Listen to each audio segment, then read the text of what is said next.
¿Los criterios de calidad en la universidad son una farsa? Esta es mi respuesta. No lo digo yo, lo dicen quienes me han precedido en años y carrera académica. Escuchen.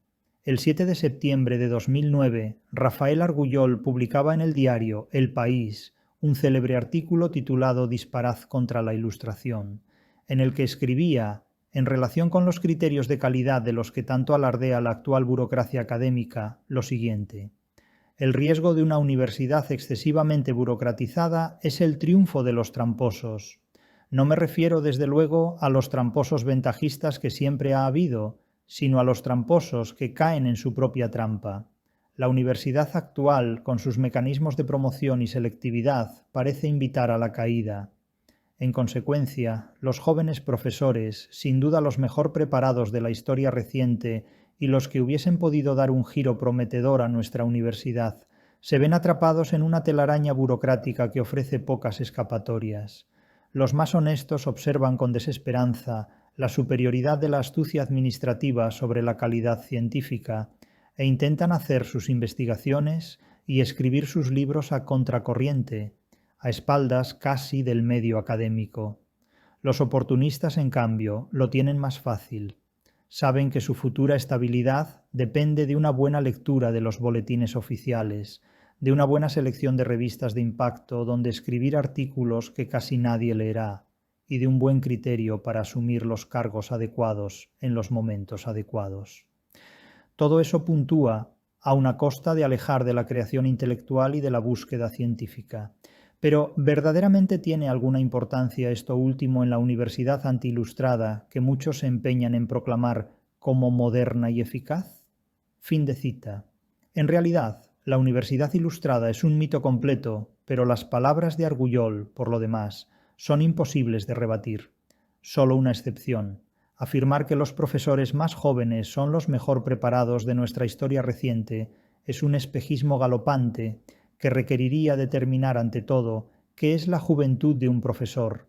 Los profesores son buenos o malos profesionales por su trabajo, no por su edad, ni por su formación o adscripción generacional. En otro lugar de esta misma obra, Crítica de la razón literaria, parte 3, capítulo 3.2.3, me referí puntualmente al libro de Jordi Llobet, Adiós a la universidad. ¿Cómo es posible que todas las reseñas que se han hecho de este libro, todas excepto una, hayan coincidido en aplaudir la constatación del hundimiento de la universidad como institución académica, y ninguna haya objetado al autor que él ha formado parte esencial y activa de ese proceso de deterioro, tal como él mismo lo describe al detalle, durante aproximadamente 4 décadas sucesivas? ¿Se puede condenar la universidad después de haber formado parte de ella y de su sistema ejecutivo más esencial, precisamente cuando a uno, por razones de edad, le jubilan y apartan del privilegio de seguir formando parte operativa de ese sistema?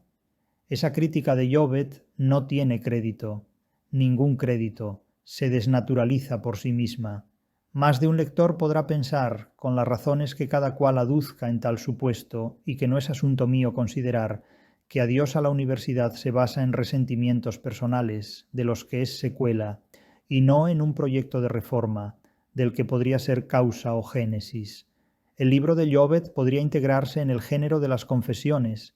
En este caso, hablaríamos de las confesiones de un jubilado, estatuto privilegiado que en apenas unos años dejará de existir para la mayor parte de los supervivientes a edades sexagenarias y septuagenarias. Se trata, en suma, de un libro que no sorprende a nadie que conozca la universidad. Da igual que sea española o extranjera. No hay grandes diferencias entre unas y otras. Hablo siempre en materia de letras, salvo el maquillaje estadístico, burocrático y teatral que singulariza a cada una de ellas. El libro de Llobet es muy crítico con la universidad, pero solo en apariencia. Lo escribe tras una vida universitaria de 43 años que, según el autor, termina, de forma prematura, en 2008, con un plan de prejubilación que, a lo que parece, le obliga a dejar contra su voluntad la Universidad de Barcelona. Vamos por partes. Lo primero que observo es que este libro se escribe muy tardíamente. Después de 43 años de intensa participación en la vida académica, una vida académica que ahora se critica con profusión, como si el autor hubiera podido ejercer tal forma de vida, preservándose de cuanto en su propio libro critica. ¿Por qué no escribió este libro antes, en la mitad de su carrera, por ejemplo? ¿Por qué lo escribe ahora, al final del trayecto, extramuros, expulso de una tierra para muchos solamente prometida, y de la que él ha gozado durante más de 4 décadas? Digo que ha gozado porque, según se desprende de sus palabras, el retiro ha sido forzoso, y la sarna, con gusto, dice el refrán que no pica. No es mi caso, pero más de un lector pensará que se trata de la venganza moral del perdedor, de cuyo perfil habla Nietzsche en su tan disparatada como aplaudida Genealogía de la Moral, 1887. Llobet desmitifica la universidad de una forma tan verídica, tan real, tan sincera, tan cierta y tan incontestable, que nadie podrá decirle jamás que miente, que exagera o que es infiel en un ápice a la más pura realidad. El libro me hace recordar pasajes de las Confesiones del Buldero de Chaucer en los cuentos de Canterbury. Desmitifica los másteres o cursos magistrales, los tribunales de oposiciones, los criterios vigentes para la selección del profesorado, los medios disponibles y los procedimientos reales de elaboración y defensa de tesis doctorales, los planes de estudio, etc. Y lo grave es que cuanto dice es cierto y comprobable. Es de una franqueza impoluta. Lo irónico es que él mismo, según se desprende de la lectura del libro, ha formado parte activa de todo ello. Voy a mencionar solo un ejemplo, botón de muestra que causa vergüenza ajena al lector que sepa lo que es la vergüenza, claro.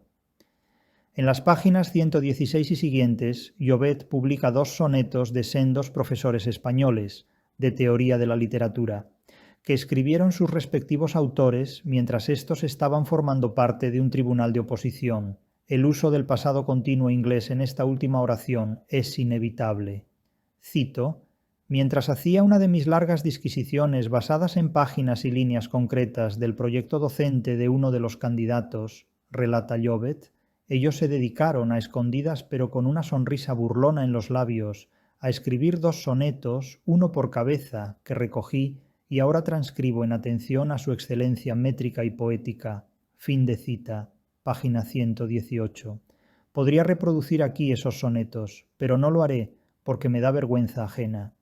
El autor de Adiós a la universidad aduce ingredientes de este y otro tipo a lo largo de su libro, poniendo al descubierto una realidad ante la que todo el mundo calla, simpatiza o evita enfrentarse, una realidad que todo el mundo conoce y consiente. En el libro de Llobet se amalgaman una suerte de Bildungsroman, de libro de memorias y de personal catarsis. También la confesión, sin palinodia. El ensayo, la crítica literaria y el autobiografismo hacen pensar en un Montaigne que, tras haber hecho justicia durante años desde los tribunales de Burdeos, se retira marfileñamente a escribir cosas, subrayo lo de cosas, pletóricas de dignidad, buen gusto y sapiencia comprimida. El contenido desmitificador hace pensar también en un monológico y cervantino coloquio de los perros, desde el que afloran amargamente todas las miserias de una sociedad de oro. Sin embargo, el lector desengañado, acaso más crítico que el lector ocioso, verá en este libro la elegía de una generación agotada, la de quienes nacieron en torno a 1950. Llobet nace en 1947. De esa generación de nacidos en España hacia la mitad del siglo XX, ha brotado el grupo de individuos más poderoso que ha conocido la sociedad política de nuestro país en el pasado siglo XX. Una selecta élite de ella tuvo acceso seguro a una educación, pero mediocremente asimilada, confesado por ellos mismos, pues siempre negaron toda calidad educativa propia del régimen de Franco. Varios de ellos eran hijos de los vencedores de la guerra civil, aunque supieron prontísimo que para sí mismos sería mejor jugar a ser de izquierdas antes que imitar la trayectoria derechista de sus padres en tiempos ya contrarios. Vivieron una época de estudiantes universitarios donde de nuevo jugar a correr delante de la policía era muy divertido, aunque para unos lo fue más que para otros, donde las huelgas eran permanentes, aunque la crudeza laboral no la sufrieron ellos precisamente, quienes conocen la minería asturiana, entre otras muy crudas represiones, saben de qué hablo. Y la vida asamblearia era la vida universitaria, porque clases se daban muy pocas y se recibían muchas menos. Eso sí, el mercado laboral de la futura democracia estaba por crear, y muchos de ellos se colocaron rápida y divinamente. El monte todo era todo orégano, y todo para ellos solos. Fue, además, una de las generaciones que orteguianamente hizo la transición política española a su medida y diseñó una democracia, una nueva restauración borbónica y una sociedad política hechas al patrón de sus intereses ideológicos, sociales, académicos y, por supuesto, económicos. Fue también una generación obsesionada colectivamente como ninguna otra por la idea del poder y su ejercicio. El franquismo había preservado durante 4 décadas en la universidad unas estructuras de poder que ellos perpetuaron de forma aún más sofisticada durante toda su vida universitaria, académica y política, pero eso sí, de forma guay. Ahora, a esa generación le llega la hora del ocaso, de la jubilación, y se resiste, ferozmente, no quiere irse, no quieren abandonar el poder, y aún menos que el poder les abandone a ellos. ¿A dónde irá el buey que no are?, escribía Fernando de Rojas en La Celestina. Si algo nos enseñaron es que el poder es más importante que el saber. Para tener éxito no basta tener razón, hay que tener poder para imponer la razón que se dice tener. Dicho de otro modo, no se tiene razón si no se tiene razón práctica, porque la razón teórica no basta. Una parte de esa generación, la que dispuso de poder para ello, hizo un mundo a su medida, sin darse cuenta de que sus medidas excluían a sus hijos y aún más a sus nietos, que hoy en día no tienen a dónde ir. Y justo ahora más de uno proclama el hundimiento de una nave que ya no puede controlar. La generación de los milenaristas paga los platos rotos de la generación de los boomers. Es la idea de la decadencia como espectáculo, es la teatralización del hundimiento, es la retórica de la elegía, es la convocatoria planetaria a los propios funerales, es el anuncio del fin de la historia, de la que un yo se exhibe como autor, es el apocalipsis sobre el cual ese yo se anuncia como testigo y profeta y actor y personaje, etc. Hay que decir que no, que el mundo no concluye, prosigue, pero sin vosotros. Adiós. Se os dice adiós a vosotros, no a la universidad, la cual, lejos de quedarse triste y sola, como reza la tunante canción, mira a quién se va, como a Quevedo miraban los años vividos y pasados, en el célebre soneto Arrepentimiento y lágrimas debidas al engaño de la vida. Hoy los lloro, pasados, y los veo, riendo de mis lágrimas y daños.